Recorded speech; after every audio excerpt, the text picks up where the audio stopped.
This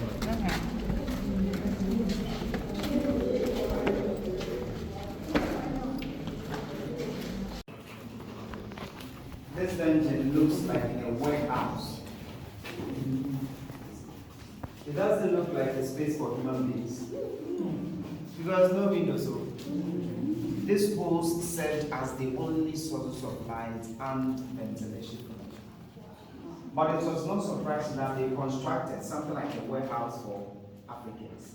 Because the Europeans never considered Africans as humans. There was a time David said Africans have no souls. But a while ago, these same people said they were coming to save the souls of Africans, making them Christians. And I don't know at what point Africans lost the same souls they said they were coming to save. The life is going on, so remain. Let's see how chest, the back. Those who are seen as troublesome, the forehead. So the moment they see your mark here, meaning you are already tagged. So when the ships came, before they were loaded, in this room, they sorted them out, counted them, like they took stock. So to know those they murdered, those they killed, and those who refused to die. That is why they created this one, for more light to see the ants. When they were doing that, those they saw were not fit enough to survive the ships. They pushed them there, to become a bed, to give way for those who were strong. Those who were strong were not allowed to access or use the door we use in out. Rather, they walked them underground, from here to the door of no return.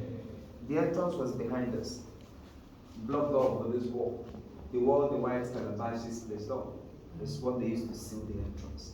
It was closed in the year 1833. That is when the Brits passed the law to end slave trade here.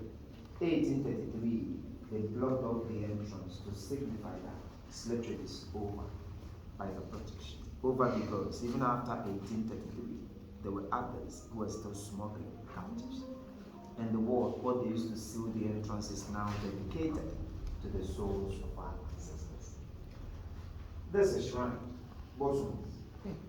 And there are 77 Abosun in Cape Coast. This one is the eldest. And you know, as you all are aware, before Christianity, before Islam, this is how the people were worshipping. So this castle is built on a big rock. Cape Coasters saw the rock as sacred, meaning to the indigenous people, this castle was built on a sacred ground. But when they built the dungeon, they were not allowing them to come around to pour libation. So they came for these two stones as part of the rock into the community. So this altar was in the community. After the British, they performed rituals, brought back the stones, put them on the steps. They worship the shrine again. The name of the shrine is Nana Tabil. Most of the times you come and meet the priest, the one in charge. He came but left. So people still come here for prayers, for sacrifices, for consultation. During Fetu Festival, people still come here, their brothers, for mutual sacrifices. The shrine is there. There is Pan-African Historical Theatre Festival, Pana Festival. There is Emancipation Day celebration. These are events we organize to honor our ancestors for their resilience. During the events, river flowers are laid in their memory. Some well wishers and sympathizers also visit and visit. So next time when you are coming, I will be expecting those. Any question? There's two here for those who come here for prayers, for sacrifices, for consolation.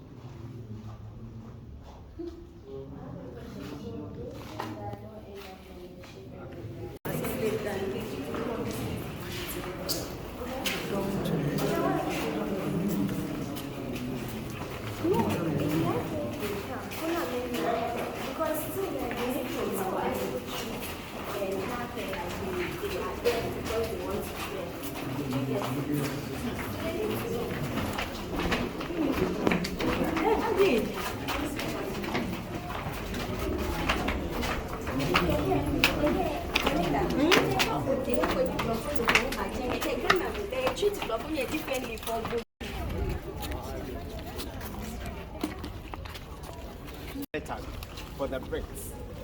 Dead bodies were buried all over here. They excavated the courtyard, and during the excavation, only 4 of the graves had marks, solely for were identified. What I mean is, aside from these 4 graves, there are several graves, including mass graves. But this is for this is for our own uncle Philip Kwaku. Philip Kwaku was from Cape Coast. His father was a slave merchant. The father of Philip was one of those who had been buying and selling of captives. It's that Philip was awarded scholarship by the church to study in Britain with 2 other boys. But unfortunately, the 2 boys, one died, one got sick. Philip attended Oxford University. Uncle Philip was ordained. He became first African to be ordained a priest of the Anglican Church. Immediately after he was ordained, they brought him back because that's where they needed him. Worked with them for 50 years as clergyman, missionary, and a schoolmaster in the church and the soul. Philip helped in the establishment of missionary schools in around Cape Coast. That was the place of formal education in Ghana. So first basic school in the entire West Africa is named after him, Kwaku boys. He died 17th October 1816. He was 75 years old. 1816 meaning he came or even died before slave trade was abolished. So Uncle Philip was preaching the gospel upstairs, while his fellow Africans were dying in the dungeons. And every 17th October, the Anglican people celebrate it. They come here, surround the grave, say prayers, lay flowers on the grave. Last year they came. Hopefully this 17th October they will come. So those of you who be around, you can join them.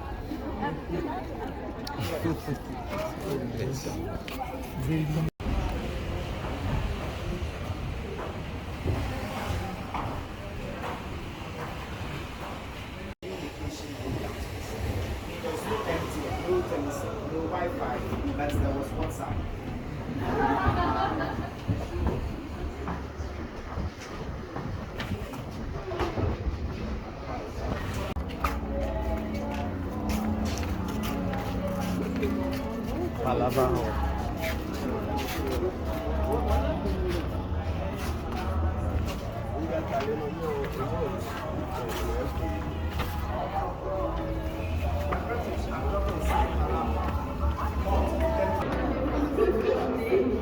This is where the buying and selling took place. There were doctors, nurses, merchant company representatives right here.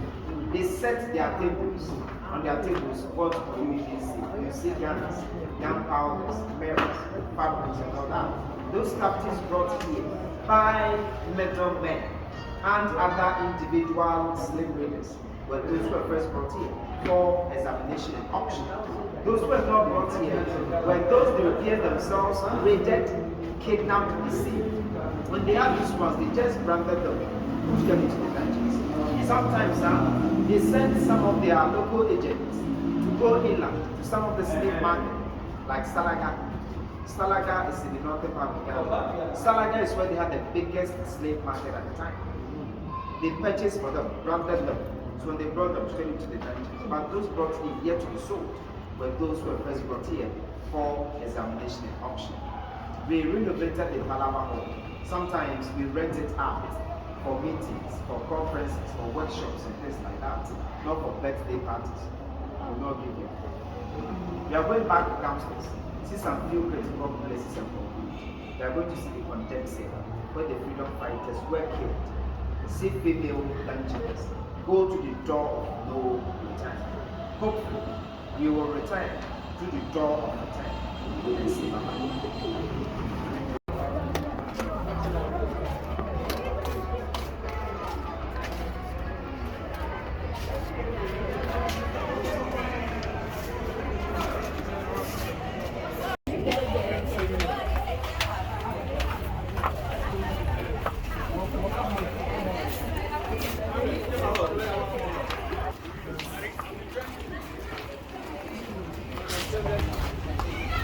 This door is original. This door is original. And it's about 200 bad years. Wood and metal. Pitch pine wood, to make it more stronger, they coated the wood with metal plates. Cell, But this is not an ordinary sale. Rather, this is condemnation sale. Condemn sale, in other words, room of no return. Short ones, watch your heads. Tall ones, walk straight.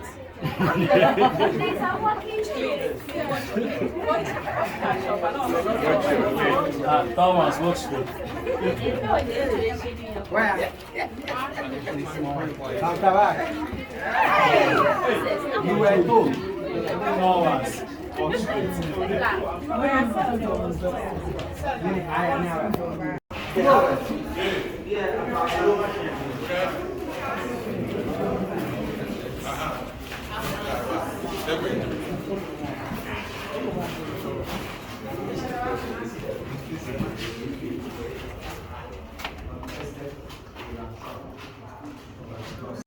Automatically became a slave.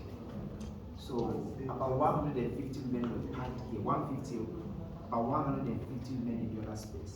So they took about 300 women and children, boys and girls who were 13 and little above 13 were here with their mothers and their sisters. They also defecated, urinated, vomited, menstruated. And one sad thing was, as young ladies, when they had their cycle, it flowed on them and flowed until it ended and died. Because no night cloth for them. Nothing like sanitary pad. They're not even allowed to sometimes shower, take their bath. And if I was going to be here for 3 months, meaning she was going to have 3 consecutive menstrual cycles without emotion. So you can imagine. The floor not excavated. So again, this is faces, this is urine, vomit, menstrual blood, menstrual sorry, petrified, door of no return.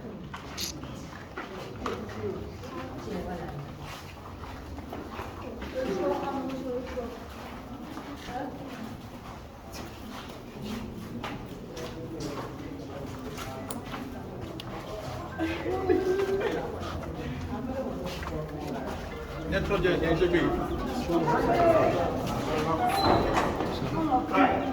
You cannot do it without seeing without. This is the infamous door of return. Final is important for some of our ancestors. Door of no return because they forced them to this door and never returned.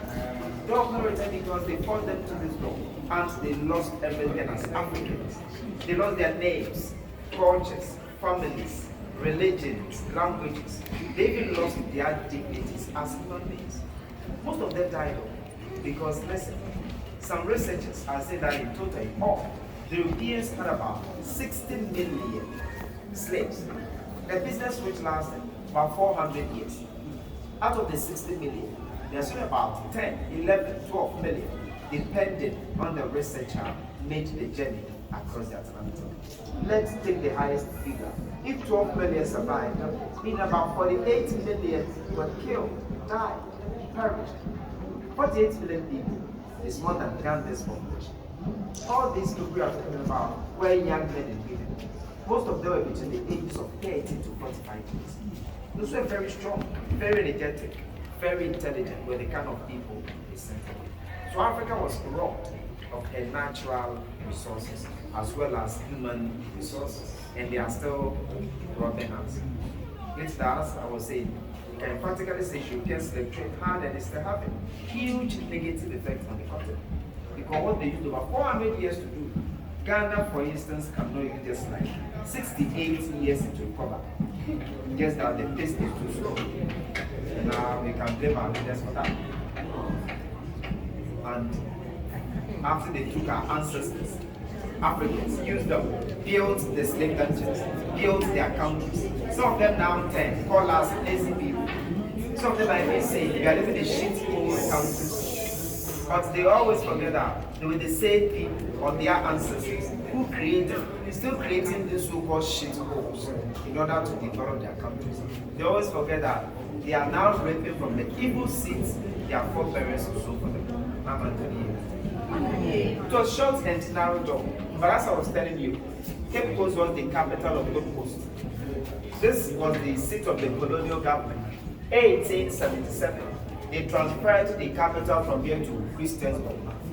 So the British were here even after slave trade, stealing our gold, ivory, spices, palm oil. to the door. That is why it was wide open. Captives bowed down, squeezed themselves one after the other, forced them to the door, and never returned. Let's see what is beyond.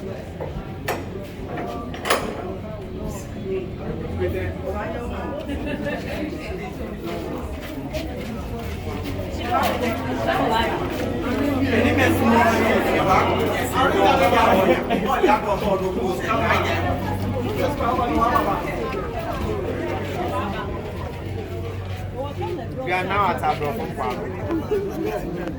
No return.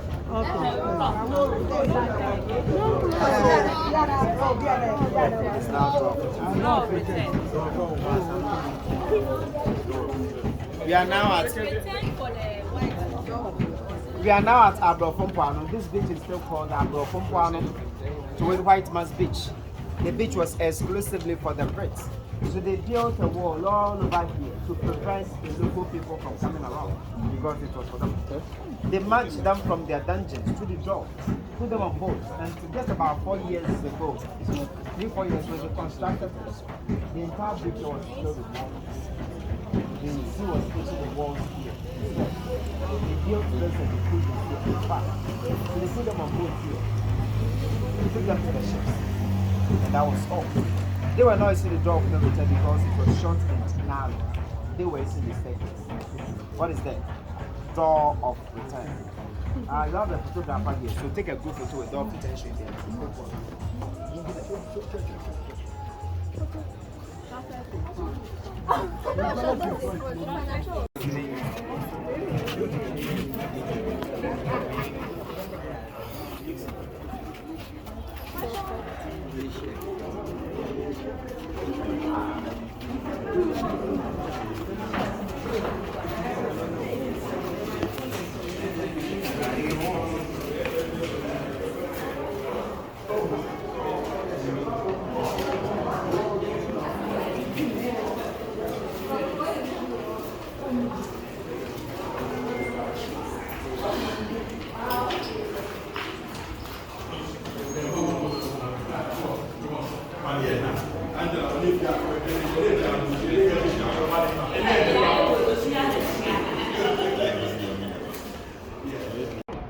of them go through in those countries, that different problems. You should go out to ensure that slavery and slavery will never any way, any form against any of the races, because we may not know the next perpetrator and the next victim. I don't believe that any of us here would like to be a victim of slavery. But if you hear, if you see anyone who wants to be a perpetrator, this is what Abraham Lincoln said, and I quote, "Whenever I hear anyone arguing for slavery, I feel a strong impulse to see it tried on him personally." And of course, what is trying to say is, if you want to treat your fellow human being as you want to trade the slaves, no problem. You come. Let's lock you up in the dungeons for a couple of weeks, couple of months. When you survive the dungeons, when you come out, and you think, you feel it was comfortable in there, you can then start with your fellow human beings. So let's all try. Treat each and everyone equal, at least like the way we treat ourselves. When we do that, I trust this world to be a very, very peaceful for. My name is Rich, your guide. Thank you.